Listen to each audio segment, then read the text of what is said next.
هذا صراط ولقد قال منكم جبلا كثيرا أفلم تكونوا تعقلون هذه جهنم التي كنتم توعدون استوى اليوم بما كنتم تكفرون اليوم نختم على أفواههم وتكلمنا أيديهم وتشهد أرجلهم بما كانوا يكسبون ولو نشاء لمسنا على عبيد فاستبقوا الصراط فأنى يبصرون ولو نشاء لمسخناهم على مكانتهم فما استطاعوا مضيا ولا يرجعون ومن يعمل يركز في الخلق أفلا يعقلون ومن علمناه الشعر ما ينبغي له إن هو إلا ذكر وقرآن مبين ينذر من كان حيا وحق القول على الكافرين ولم يروا أنا خلقناهم يرمى عملت أيدينا نعما فأبناها مالكون وظللناها لهم فمنها ركوبهم ومنها يأكلون ولهم فيها منافع ومشارب أفلا يشكرون واتخذوا من دون الله آلهة لعلهم ينصرون لا يستطيعون نصرهم وهم لهم جند محضرون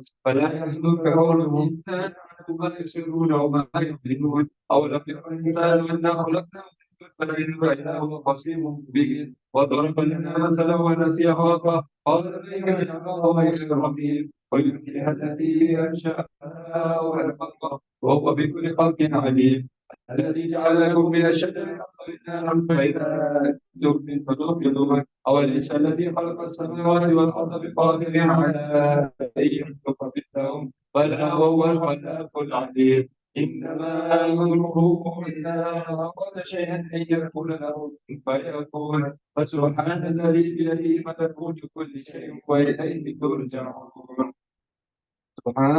سبحان المفرج عن كل محزون سبحان المنفس عن كل مديون سبحان من جعل خزائنه من بين الكاف والنون سبحان من أمره إذا أراد شيئا إنما يقول له كن فيكون يا مفرج فرج يا مفرج فرج يا مفرج فرج فرج عنا همومنا وهمومنا فرجا عاجلا برحمتك يا أرحم الراحمين اللهم إنا نستغفرك ونستودعك دياننا وبداننا وأنفسنا وأهلنا وأولادنا وأموالنا وكل شيء أعطيتنا اللهم اجعلنا وإياهم في كنفك وأمانك وإياك من كل شيطان مريض وجبار عنيد وذي بغي وذي حسد ومن شر كل ذي شر إنك على كل شيء قدير اللهم جمعنا بالعافية والسلامة وكفنا بالتقوى والاستقامة وأعذنا من موجبات الندامة إنك سميع الدعاء اللهم اغفر لنا ولوالدينا وأولادنا ومشايخنا وإخواننا في الدين أصحابنا ولمن أحبنا فيك ولمن أحسن إلينا والمؤمنين والمؤمنات والمسلمين والمسلمات يا رب العالمين وصل اللهم على عبدك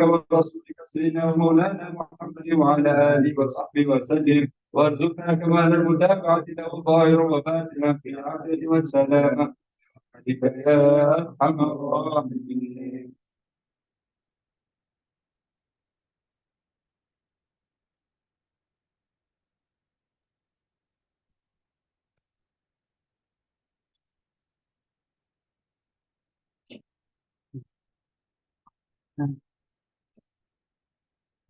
يا حضرة النبي محمد صلى الله عليه وآله وصحبه الفاتحة.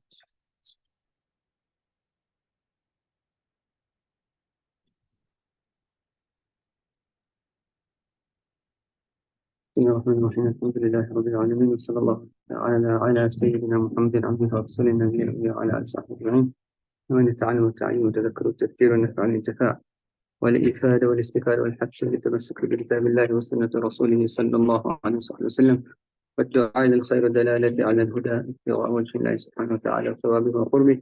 سبحان الله والحمد لله ولا إله إلا الله والله أكبر ولا حول ولا قوة إلا بالله العلي العظيم. سبحان الله وبحمده سبحان الله العظيم. اللهم صل وسلم على سيدنا محمد نورك الساري ومددك الجاري واجمعنا به في كل أطوارنا وعلى آله وصحبه نور عدد خلقه رضا نفسه وزينة عرشه ومداد كلماته عدد كل حرف كتب ويكتب وقرئ ويقرأ وسمع ويسمع ورؤيا ويرى أبد الآبدين ودهر الداهرين. السلام عليكم ورحمة الله تعالى وبركاته. Inshallah, continuing with our morning lessons, we bring to mind and we correct our intentions why we sit in gatherings of dhikr and why we sit in gatherings of knowledge, seeking only the countenance of Allah subhanahu wa ta'ala. And the intention always in coming to any forms of ibadah, dhikr gatherings is to come to Allah subhanahu wa ta'ala.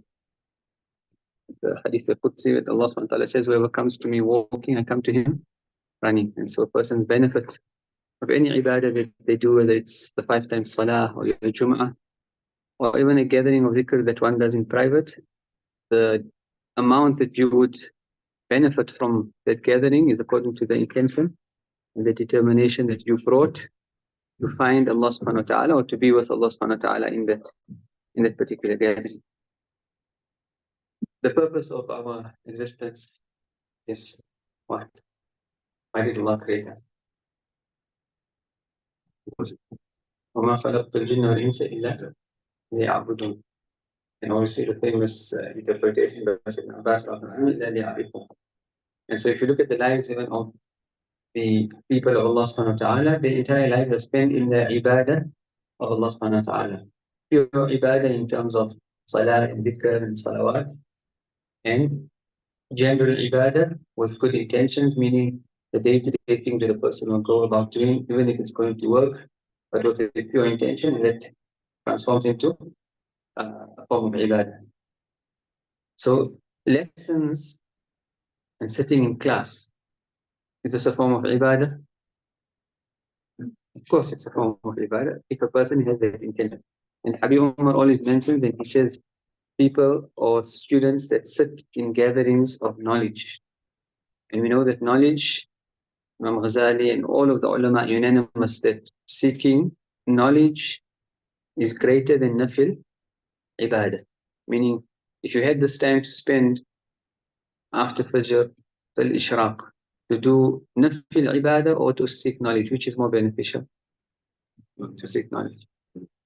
And this is why they would spend most of the day seeking knowledge, because the same blessings and purification and openings and whatever a person intends to achieve by ibadah, pure ibadah, they can achieve that 1,000 times more in a gathering of knowledge, if the intention is sincere. And obviously when we say it's more virtuous than nafil ibadah, meaning there is the minimum of ibadah which a person should never neglect, in terms of morning adhkar, Surah Yasin, for example, which has been recited, the minimum amount of rak'at of tahajjud, and if a person is connected to a shaykh, then the minimum amount that this person has been given permission to do by the shaykh, this is the bare minimum. And then extra time that a person has to be spent in dhikr. And the benefit of knowledge is because human nature cannot be involved in ibadah 24/7. Even the great awliya of Allah subhanahu wa ta'ala, they would require breaks from their ibadah. And when they need a break, what do? They would author works and they would write books. We spend all of our efforts, right, to wanting to write a book, wanting to author some work, right? All of our precious time.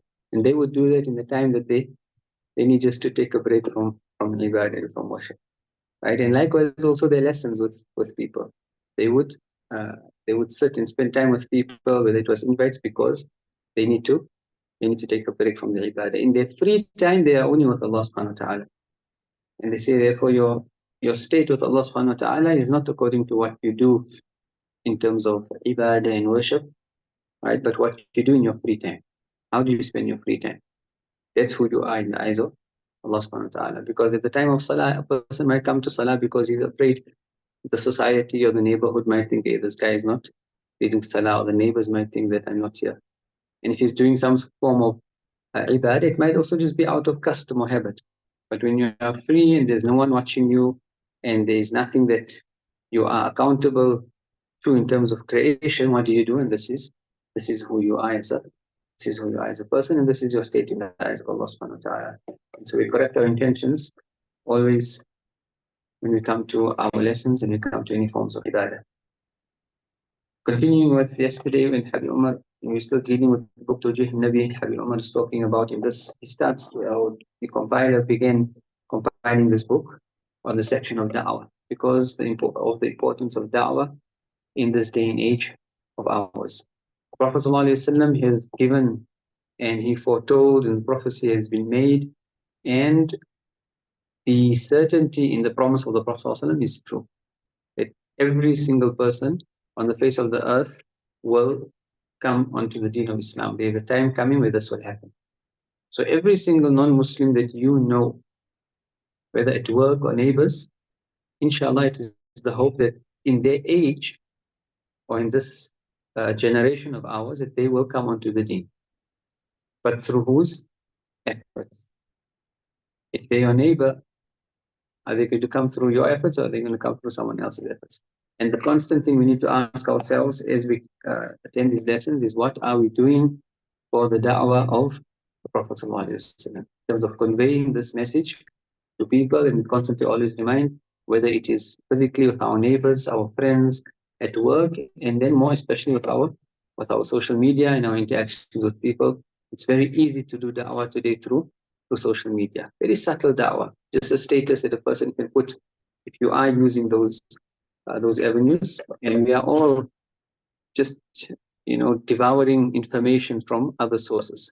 But what are we actually putting out which will be of benefit to others? So Habib Umar says, وقال رضي الله تعالى عنه ونفعنا به لا بد أن تتحسسوا في كل وقت أين من يصدق في حمل هذه الدعوة. He says it is imperative that you keep searching in all times, where are those people who are sincerely truthful in carrying, or who are the flag bearers of the da'wah. We have to look in society and look at the people around us and see where are those who are truly and sincerely carrying the flag of the da'wah of the Prophet ﷺ. عَسَىٰ أَن نَكُونَ مِنْهُمْ إِنْ شَاءَ اللَّهِ. Perhaps we may be amongst them.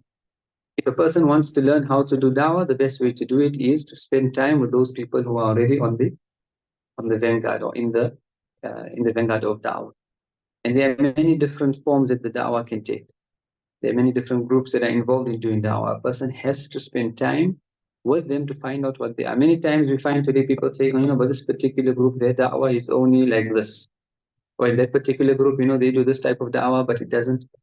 You cannot make a judgment against any group that is personally, obviously not judgment in terms of speaking to other people, meaning if you want to choose to be with a certain group, or to assist a certain group, or at least to be involved in da'wah with a certain group, you cannot judge any group until you've gone and spent time with them, right? Until you've gone, experience the da'wah that they do, then a person is able to make an informed judgment about a particular group and what they do.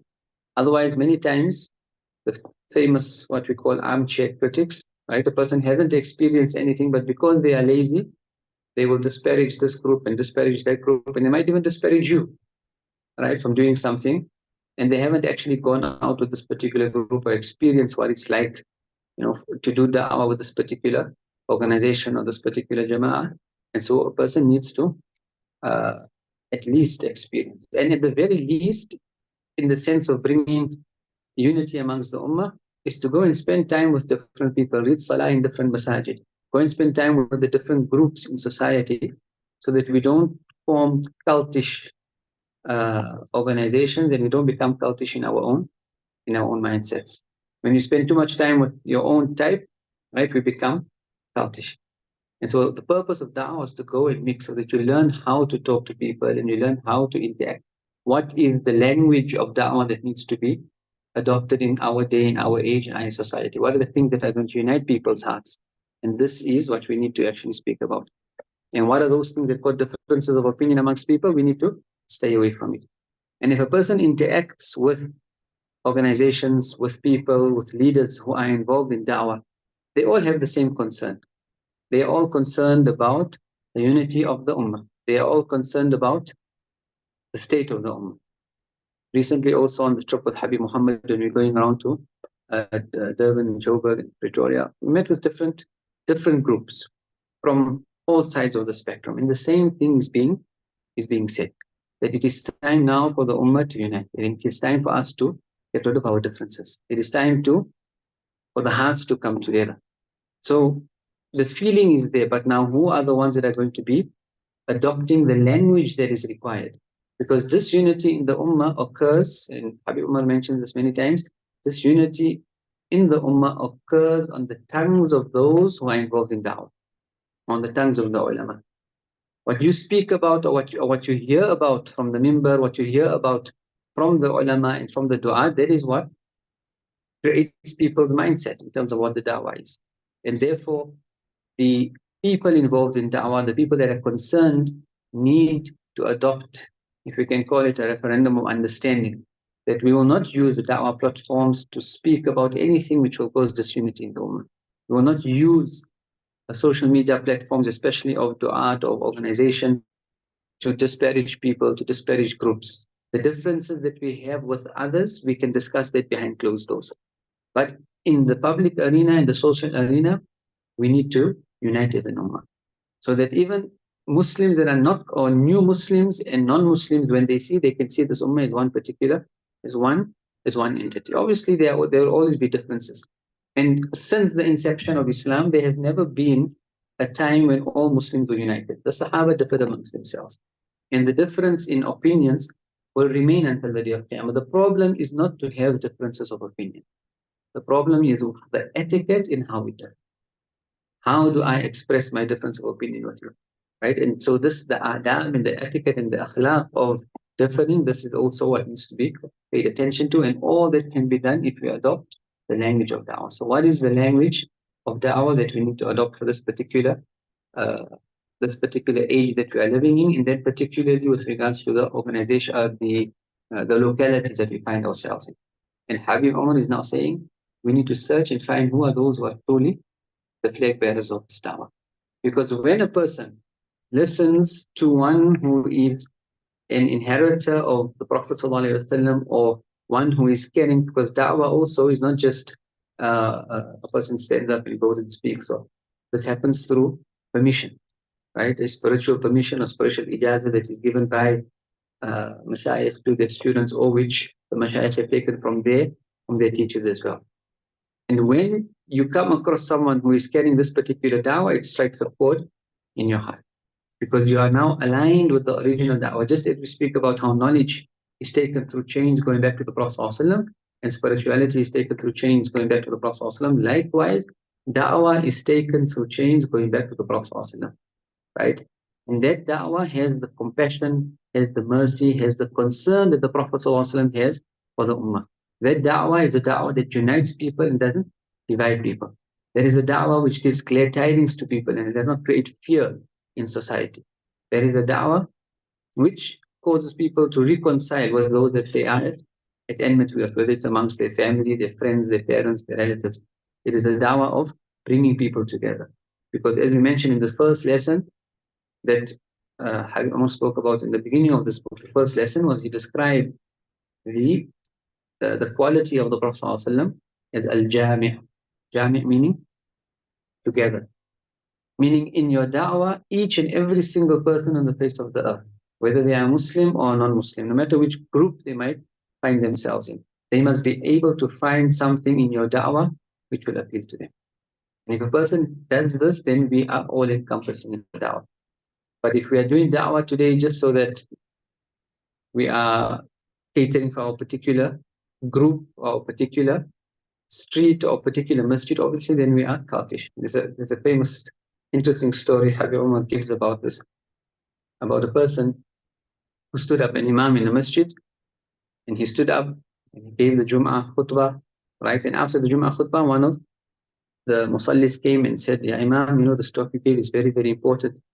And it's the ummah today is so fragmented in different groups, and who is on the right, who is on guidance?"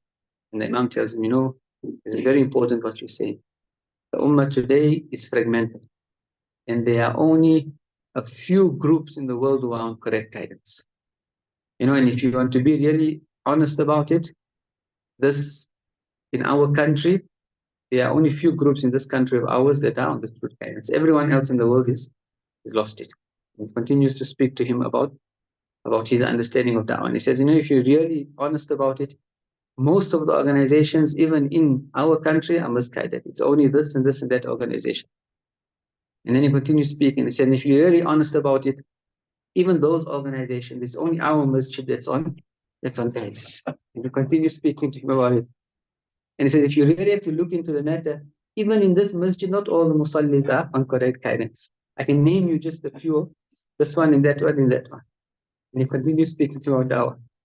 He said, if you really want to be honest, it's just Me and you, that's on the guidance. And we continue speaking. They said, now when I come to think about even you, there's something wrong with you. I am the only one that right? This is obviously this is given as an example, right?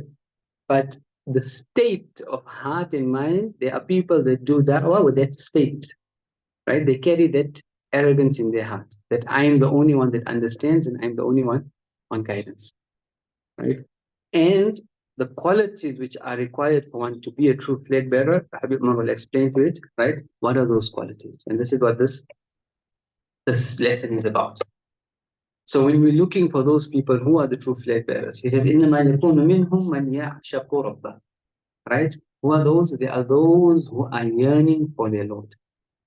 First quality is that they have a very special relationship of love with Allah subhanahu wa ta'ala.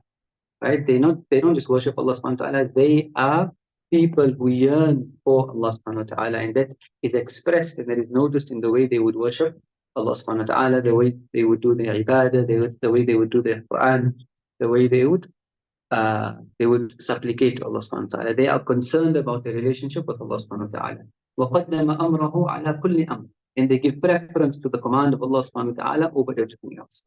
There's nothing more important to them than the command of Allah subhanahu wa ta'ala, and they cannot accept that anything else will take preference over the command of Allah subhanahu wa ta'ala in their life, right, with regards to all the commandments of the Sharia. They won't accept, if they're involved in da'wah, for example, to do anything which the Sharia goes against. So for example, you can go to this particular restaurant and eat, and just eat only the halal food, even though the restaurant has alcohol being served. They are particular about the Sharia. That's just one example. Many other things. Like the interaction with women. If they are male du'at, the interaction with women is completely in line with the Sharia. If they are female du'at, the interaction with men are completely in line with the Sharia. When it comes to the technological devices and how they use them, their usage of this is completely in line with the Sharia. They would not want to even disobey or fall into sin even with their eyesight by using these technological devices. So they give preference to the command of Allah subhanahu wa ta'ala over everything else. وَرَفَضَ نَفْسَهُ وَهَوَى نَفْسِهِ. And they completely negate their egos and the inclinations of the lower self. They are people of purity, they are people of spiritual training. Right? They are people who are aware about how the nafs operates and how to avoid the pitfalls of the nafs. وَشَهْوَةَ نَفْسِهِ. Their carnal desires. They are not slaves to the carnal desires. Even when it comes to eating and drinking and familiar relations, they know exactly how to control themselves, and they are on a path of moderation. فِي مُقَابَلِ الرِّضَى. And they do all of this. Why? Because they are only seeking the pleasure of Allah subhanahu wa ta'ala. وَبَذَلَ عُمْرَهُ وَحَيَاتَهُ. Then they spend their lives and their lifespans. If you look at the true people who are carriers of the da'wah, what they are doing today is the same thing they were doing 5 years ago, it's the same thing they were doing 10 years ago, it's the same thing they were doing 20 years ago. Their lives have been spent doing da'wah. It's not a phase that they go through where, it's like in vogue now, to become pious, so they become pious. So it's in vogue to be doing da'wah. This is something that they were brought up on, right? And they've been doing this their whole life, and they've spent their whole life for this. If you ask what is their job prescription, da'wah is a job prescription. وَبَذَلَ عُمْرَهُ وَحَيَاتَهُ وَنَفْسَهُ وَنَفِيسَهُ. They've spent their lives, right, in their lifespans, and they've also spent their souls and what is valuable to themselves. They've spent all their wealth and they've spent all their health. Right? They don't cancel any of their da'wah operations or classes or teachers for some. And you will find sometimes with our mashayikh, they would be sick, right? And they won't stop teaching until it was a sickness that really they physically cannot carry themselves.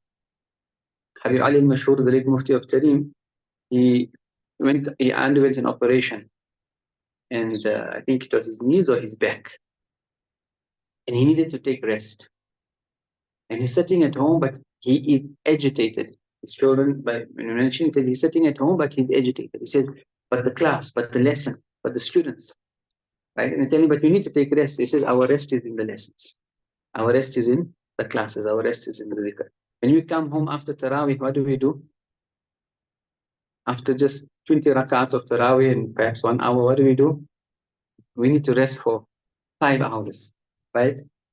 For them, when they are in Tarawih, that is the rest. When there's nothing happening and there's no one to teach and no ibadah to do, then they are restless. This is the difference between us and the awliya of Allah subhanahu wa ta'ala. And it's not just kalams, you actually notice that, right? Even on trips, or if they were traveling anywhere and they were sitting, for example, it's lunchtime and they were eating, right? They would eat quickly and then the student take out the book, start reading. Or this one, sing a qasida or a nasheed. And then a nasheed always with regards to the ma'arif or the path to Allah subhanahu wa ta'ala, or divine knowledge of Allah subhanahu wa ta'ala. So there is no time that they feel at rest until they are involved in the da'wah. And so they spend their selves, their health, and their wealth. في خدمة الإسلام والمسلمين, right? They are involved in the khidmah of Islam and Muslims. They are doing service to Islam and the Muslims, to Iman and the Mu'mineen. They are doing khidmah to people of Iman and the Mu'mineen, or khidmah al-Ihsaan and Muhsineen, the different categories of people. Now when it comes to da'wah, even Imam al-Haddad, when he mentions and he speaks about da'wah, he says that da'wah, and this is the amazing thing about the people of Allah subhanahu wa ta'ala, in that when they are doing da'wah, obviously we need to take into account that there are different sectors of society. There are people who are on the bare minimum. They're doing the bare minimum of the deen. And then there are people who are on an intermediate level, and then obviously there are people who are on a more advanced level. In the da'wah that they do, they are able to cater for all different levels of people. The da'wah is not only for those people who are on the advanced level. And sometimes we find this. We find people or ulama or scholars that would speak and exhort people, but they give them such a stringent path to take, which the general public cannot actually take that path. And that would generally be for a person who has a special relationship with a shaykh. So they would tell them, okay, you know what, you need to do this, that, and the other. And then there are other people that do da'wah and they are so bland, or they want people to take the bare minimum, whereas it actually creates laziness in people who have more himmah. But the da'wah that one needs to do, one needs to cater for all those that are on the level of Islam, as well as those that are on the level of Iman, and as well as those who are on the level of Ihsaan, and then even further the level of Irfan. Imam al-Haddad talks about the 5 tongues of da'wah. The five tongues of da'wah, that each in your da'wah, you need to take each person. The person who is, when you're speaking to a people who are on the level of Islam, your da'wah needs to be such that you encourage them to move on to the level of Iman. When you speak to people who are on the level of Iman, your da'wah needs to be such that you encourage them to come onto the level of Ihsaan. And those, and continuously like this. And even those who are at the highest levels, and they are even awliya of Allah subhanahu wa ta'ala and have unveilings in this, the awliya, when they speak to them, would call them to what is even greater than that. Because the path to Allah subhanahu wa ta'ala is infinite. No one can say, I have reached. And no one can say, I've actually achieved what I need to achieve. Because there will always be something beyond for a person. And not just in this worldly life, even in the hereafter. This closest journey to Allah subhanahu wa ta'ala and this proximity to Allah subhanahu wa ta'ala will continue, as they say, ad infinitum. Right? Means the awliya that passed away, the Prophet ﷺ, the prophets, when they passed away, since the day they were created, they are continuously growing closer to Allah subhanahu wa ta'ala. And this is the beauty of the path to Allah subhanahu wa ta'ala. It's not a movie. You know, some people, they enjoy spending their time watching movies, and they watch the same movie over and over again. Sometimes movies 3 hours, they watch it 8 times in a day, 24 hours in a day in a movie, right? And you know exactly what's going to happen, right? And it's just, that's in the nafs. The nafs is looking for something to entertain them. Now, dhikr and ibadah, people think that, okay, you know, we're going to read, for example, this Mawlid, the Prophetic Seerah, we're going to listen to this same dhikr. The difference is this: the outward form is the same. You're doing that same dhikr. But the people of Allah subhanahu wa ta'ala, every time they come to a new dhikr, and it's the same words that might even be read. The khulas, we're reading it every day. The dhikr before Fajr, the Wird al-Latif, the Surah Yasin. But every time they come to the dhikr, the form, the outer form is the same. But what are they? They're delving deeper and deeper and deeper and deeper. And so the cup that they drink from the dhikr today is not the same as the cup that they drank yesterday. Every day is a new drink. And that only happens if a person is sincere. You come for the sake of Allah subhanahu wa ta'ala. And Allah subhanahu wa ta'ala is the creator of pleasures. Right? If you are looking, we don't do dhikr for the sake of pleasure. Right? But Allah subhanahu wa ta'ala also is generous.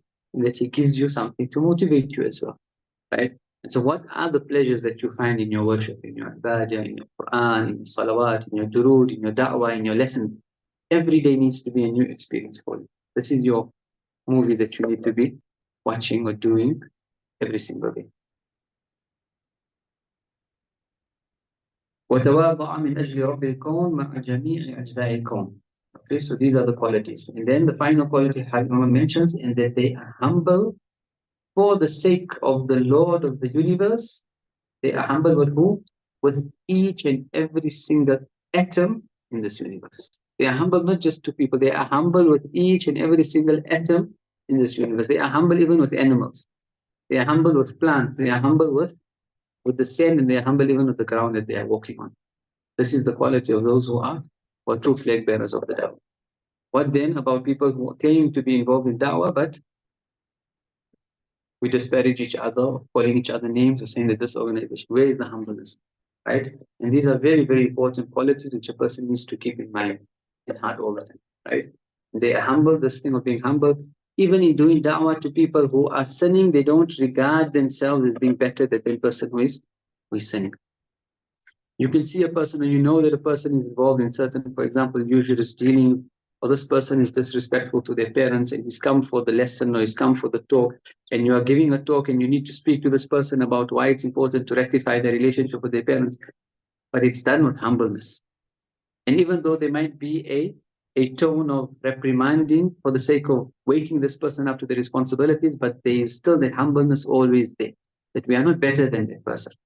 Many times, Habib Umar says that in the da'wah, we do da'wah with this understanding that at any time Allah subhanahu wa ta'ala can cause any person, even those who are non-Muslims, to come into the deen, and He can raise them to station higher than we are, and we then don't have a problem going and taking from them. Because we are not here for the sake of people. We are here seeking the pleasure of Allah subhanahu wa ta'ala. And where the pleasure of Allah lies, that's where we follow. Right? So this humbleness is one of the main qualities. And we said, what's very important here is in humbleness, not just with people. Right? What Habib is saying, humbleness with the entire universe. مع جميع أجزاء الكون, with all the atoms, all the portions. أجزاء الكون means every atom of the universe. So even the way they would deal with their books and their pens and the table in front of them, shoes, they are humble. To give you a small example. So there's many functions that take place in Darul Mustafa. Right? So on the days of Eid, for example, Habib Umar has one of the days of Eid where everyone would come. So in the days of Eid, people would visit the different ulama. So in the morning, they'll go to this particular scholar's house, this particular ali's house. And so on one of the days of Eid after Asr, the visit is at Habib Umar's house.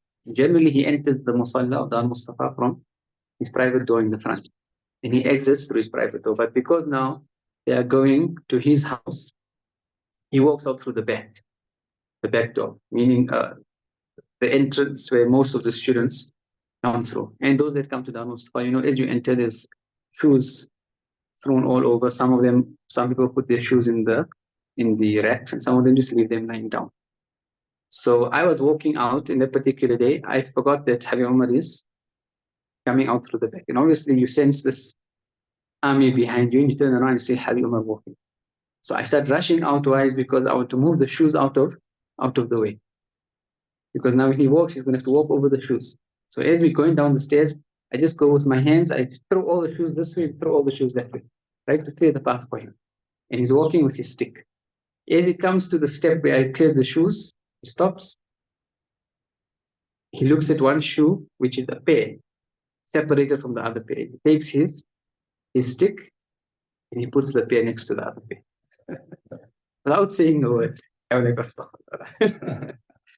I'm worried about him, but he's worried about the person who might lose his other pair, or might be looking for his other shoe. Right? This is how they do da'wah. This is how they are concerned with small, minute things, even like that. This is their humbleness with every atom in the universe. فمن ظفر بهذه الأشياء التي ذكرناها فهو صادق متهيئ لأن ينظر إليه حملة الرأي. And so whoever is able to achieve this, or whoever achieves these things which we have mentioned, فهو صادق. He is indeed the truthful person. متهيئ. He is now prepared for what? What is the purpose for achieving all of these qualities? What is the purpose for all of this da'wah?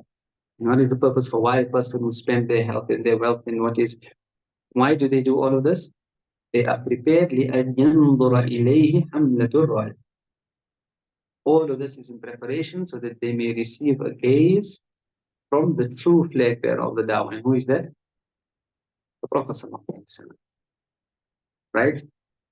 This is the real competition. This is the real, people are vying for positions, and they're vying for political power, and the true vying is for position in the eyes of the Prophet ﷺ, in the court of Allah subhanahu wa ta'ala, right?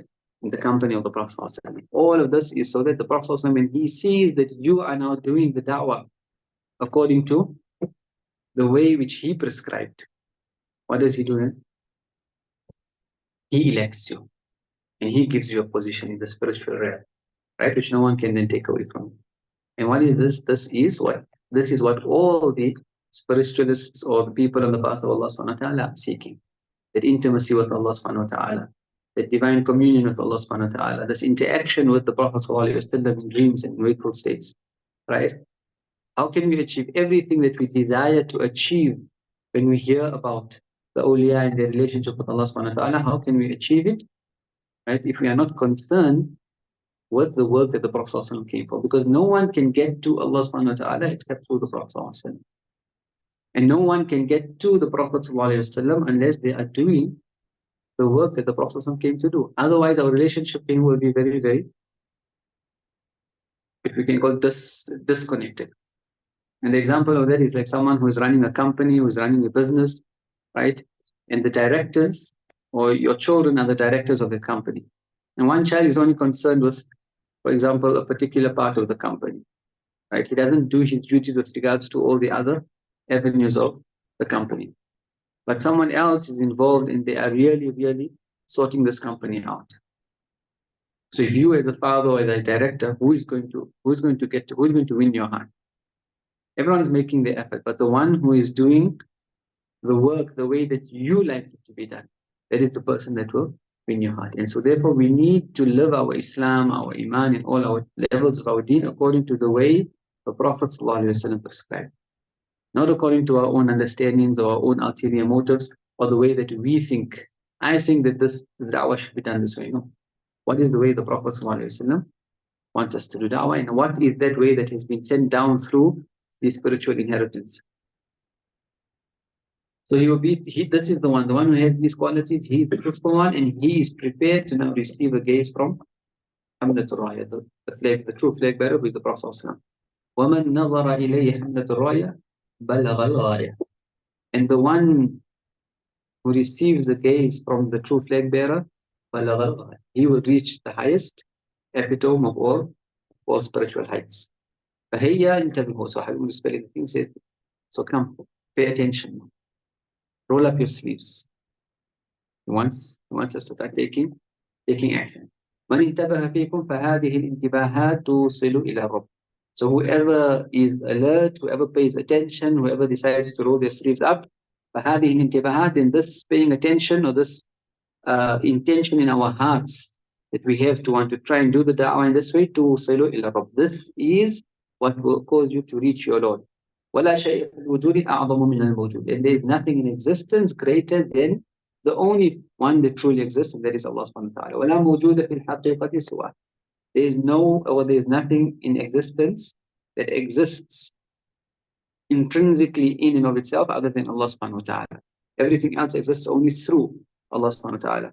كان سيدنا العيدروس يقول, Imam al-Aydrus rahmatullah ta'ala used to say, أجمع رجال التصوف أن أكتف الحجب بين العبد وربه الناس. That all the people of the path of Allah subhanahu wa ta'ala, the people of the soul, they are unanimous that the greatest veil between a person and their Lord is their nafs, the lower self, or what is referred to as ego. وأجمعوا أن أشد أدواء هذه النفس مرض العجب. And they are all unanimous that the most severe of the diseases of this nafs, of this ego, of this lower self, مرض العجب, is the disease of self-conceit, thinking too much of oneself, or thinking oneself is being too great. وقال عن رفض الجاه, and he said with regards to getting rid of this status. This love for status is this love for being, wanting to achieve position in the eyes of people. What did he say? يعني رفض المنزلة عند الناس. What is jah? When you say حب الجاه, wanting status in the eyes of people. What does it mean to want status in the eyes of people? It means to want to have a place in their hearts. So when you do things, why? It's not so people just can look. You want a place in the hearts of people. That is what is taking status. So الذي رفضه من أصعب الأشياء عندهم. Right. So what did he say with regards to refuting status, which is the most difficult of the diseases to cure? He said, بِرَفْضِ الْجَاهِ يَحْصُلُ لَكَ عِنْدَ اللَّهِ جَاهِ. When you go against and you refute and you negate wanting status in the eyes of people, that is the only time you'll get status in the eyes of Allah subhanahu wa ta'ala. Right? وَمَا دُمْتَ مُعَلَّقًا بِجَاهِ عِنْدَ الْخَلْقِ فَلَا جَاهَ لَكَ عِنْدَ الْخَالِقِ. And for as long as you are still concerned about status in the eyes of people, you will never have any status in the eyes of the creator of people. I ask Allah subhanahu wa ta'ala to grant us sincerity and allow us knowledge into the discrepancies of our soul, and allow us to always be in the company of those people who will continue to make us aware of our faults so that we can continue in this path of Allah subhanahu wa ta'ala. Wa akhir da'wana alhamdulillahi rabbil alameen. Subhanakallah wa bihamdik. Nashhadu an la ilaha illa anta nastaghfiruka wa natubu ilayk. A'udhu billahi minash shaitanir rajim.